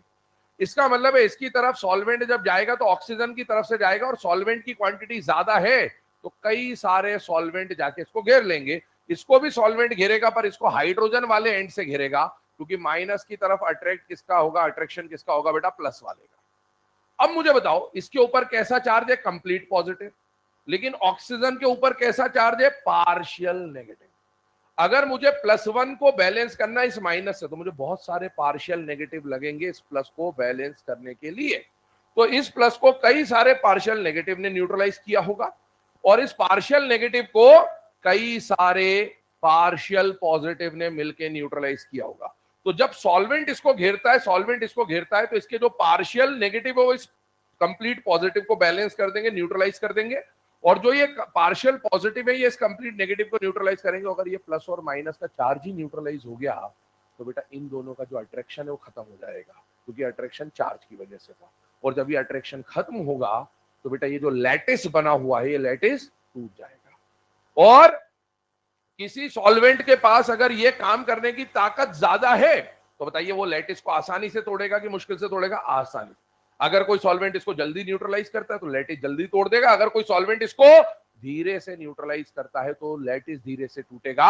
इसका मतलब ये हुआ कि सॉल्वेंट का वो पावर जिससे वो इसको न्यूट्रलाइज कर सके, उस पावर को अपन क्या बोलेंगे बेटा? डाइलेक्ट्रिक। अगर बताओ, अगर डाइलेक्ट्रिक ज्यादा है तो इसको जल्दी न्यूट्रलाइज करेगा, जल्दी न्यूट्रलाइज करेगा तो लैटिस जल्दी टूटेगा, और लैटिस जल्दी टूटेगा मतलब वो डिसॉल्व हो जाएगा। लैटिस टूटेगा तो ही तो सॉल्युबल होगा, अगर लैटिस टूटा ही नहीं तो फिर काहे का सॉल्युबल? तो कंडीशन क्या लिखी अपन ने? डाइलेक्ट्रिक ज्यादा, तो कैटायन एनायन के अट्रैक्शन को जल्दी से न्यूट्रलाइज करेगा। जितनी जल्दी न्यूट्रलाइज करेगा लैटिस उतनी जल्दी टूटेगा, लैटिस जितनी जल्दी टूटेगा उतना ही ज्यादा क्या हो जाएगा बेटा? सॉल्युबल हो जाएगा।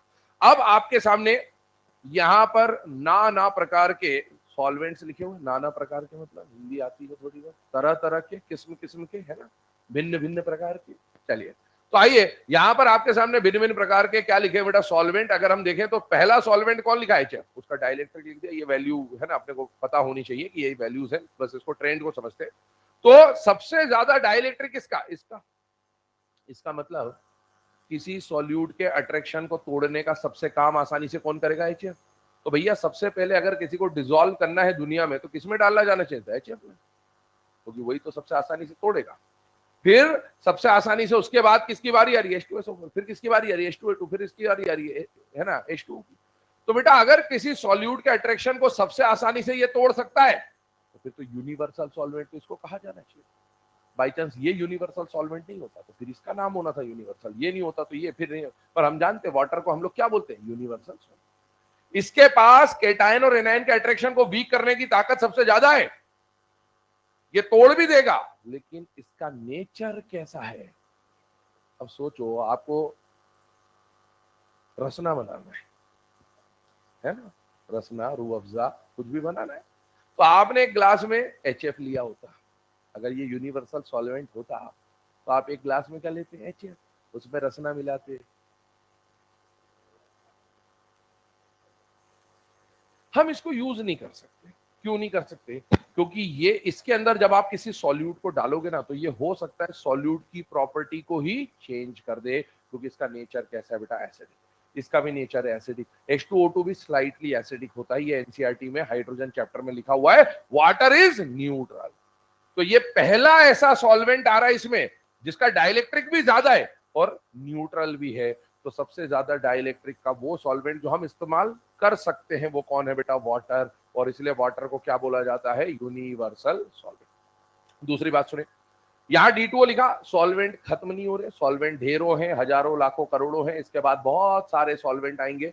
पर आपको यह समझ में आना चाहिए कि ये वो सॉल्वेंट है जिसकी डाइलेक्ट्रिक या जिसकी पोलैरिटी सबसे ज्यादा है। इसके बाद में जो सॉल्वेंट आएंगे वो ऑर्गेनिक सॉल्वेंट आएंगे। कौन से सॉल्वेंट आएंगे? Organic. Chloroform, ether, benzene, CCl4 वगैरह वगैरह। वो जो ऑर्गेनिक सॉल्वेंट आएंगे ना, उन ऑर्गेनिक सॉल्वेंट का डाइलेक्ट्रिक बताइए, वाटर से ज्यादा होगा या वाटर से कम होगा? वाटर से कम होगा। बस इस बात को दिमाग में रखिएगा कि ऑर्गेनिक सॉल्वेंट जो होते हैं उनका डाइलेक्ट्रिक वाटर के मुकाबले क्या होता है, कम होता है। ठीक है, लिख लो, ये पहले लिख लिया एक बार। चलो अब देखो, ये लिखने के बाद कुछ कंडीशंस पे हम लोग डिस्कशन कर रहे हैं यहां पर, और वो कंडीशंस क्या है। अच्छा एक काम करो, यहां पर डाइलेक्ट्रिक जो अपन ने लिखा ना, इस डाइलेक्ट्रिक का डेफिनेशन भी बोल दे रहा हूं, लिख लेना है ना डाइलेक्ट्रिक का, कहीं पे भी लिख लो ताकि बाद में मीनिंग याद रहे। लिखिएगा, the capacity of a solvent, the capacity of a solvent, the capacity of a solvent to, the capacity of a solvent to neutralize, the capacity of a solvent to neutralize the attraction of cation and anion, the capacity of a solvent to neutralize the attraction of cation and anion, तो है ना, इसी capacity को अपन क्या बोल देते हैं बेटा, डाइलेक्ट्रिक।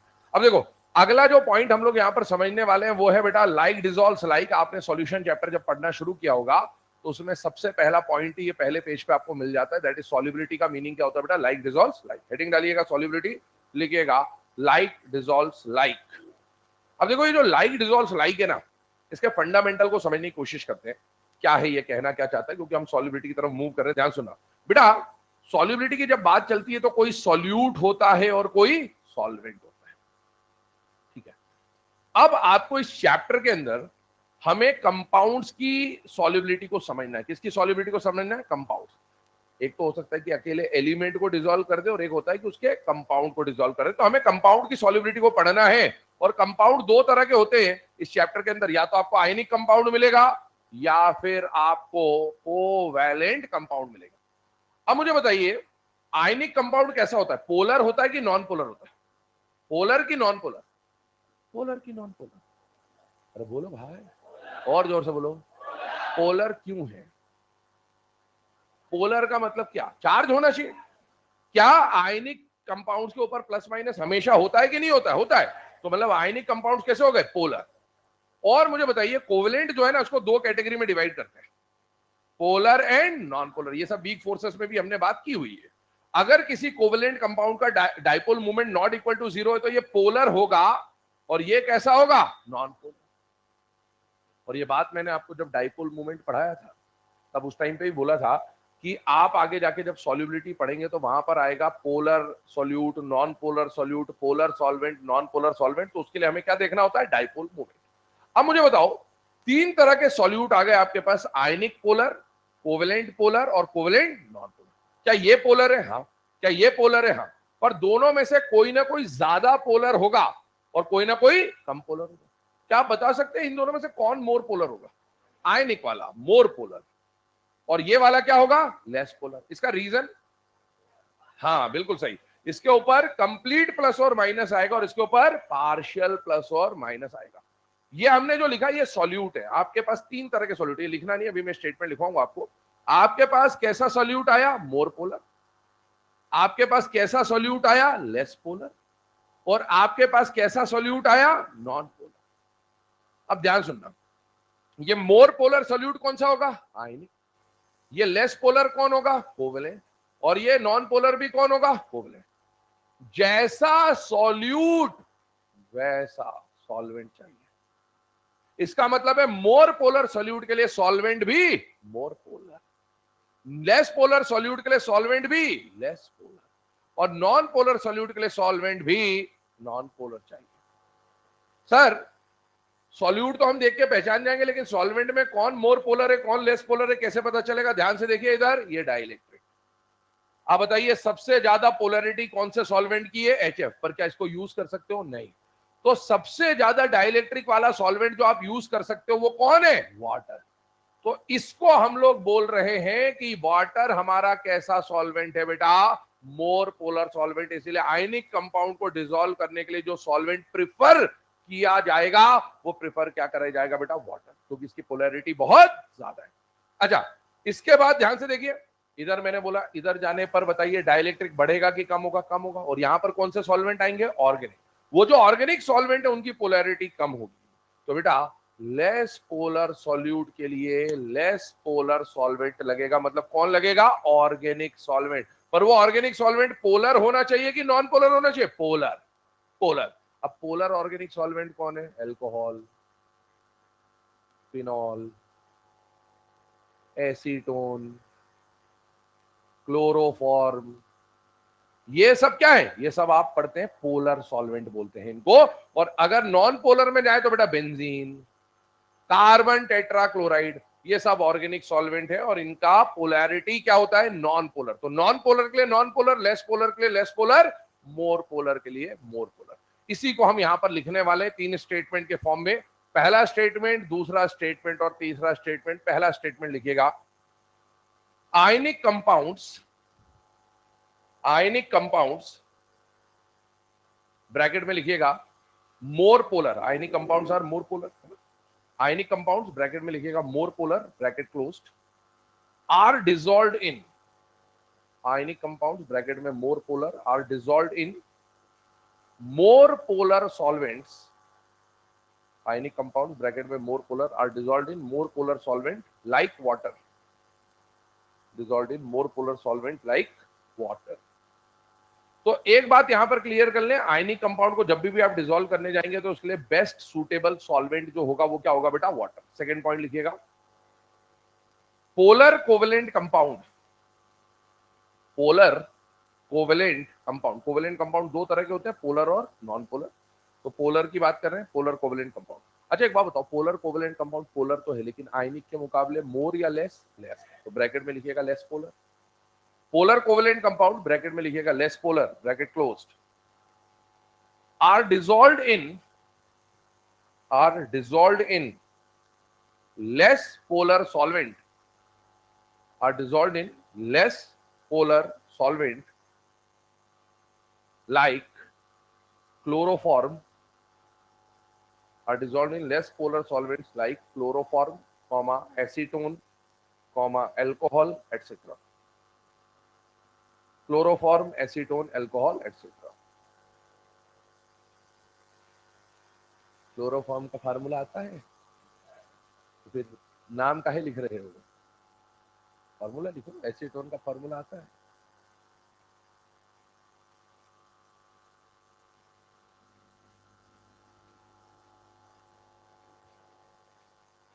कब सीखोगे? इसी साल सीखना है बेटे। जब तक दिमाग पे जोर नहीं डालोगे नहीं सीख पाओगे। तो सीखो, है ना? चलो ठीक है, कोई लिखो, तीसरा लिखो, नोट्स बना लो इस साल पे। तीसरा पॉइंट लिखिए, non polar covalent solutes, non polar covalent compounds, ऐसा लिखे,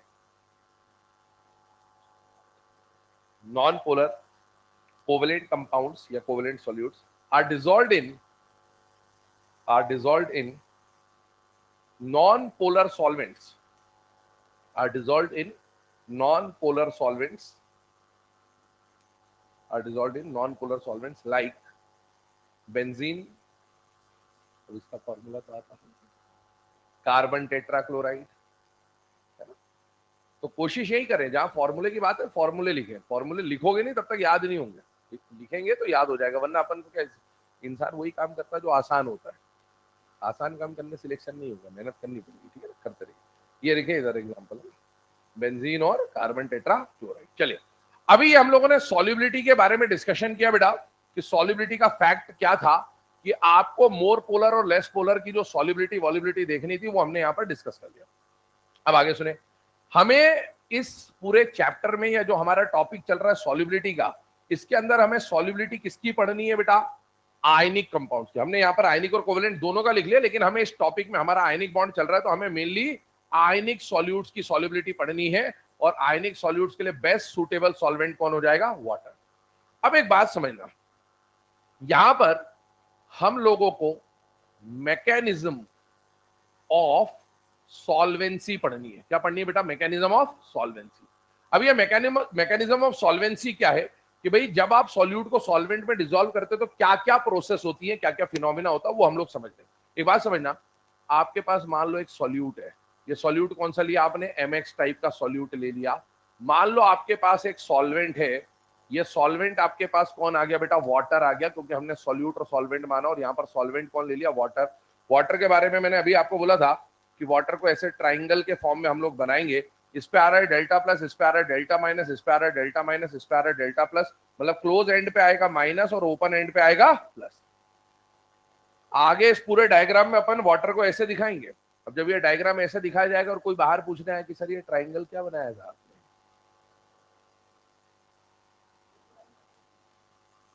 ऐसे फेंक दिया जाएगा आपको, ठीक है, ध्यान रखना, ट्राइंगल बनाएंगे तो ये क्या होगा, वाटर। एक काम करें, हेडिंग डाले मैकेनिज्म ऑफ सॉल्वेंसी, ये जो लिखा हुआ है इतना नोट कर ले, इसके आगे का डिस्कशन फिर कल ही स्टार्ट करेंगे अपन, है ना। मॉड्यूल के क्वेश्चन वगैरह सॉल्व करते रहिए, ताकि अभी चैप्टर खत्म होने वाला है तो फिर डिस्कशन कर लेंगे, क्वेश्चन सॉल्व करते रहिए साथ साथ।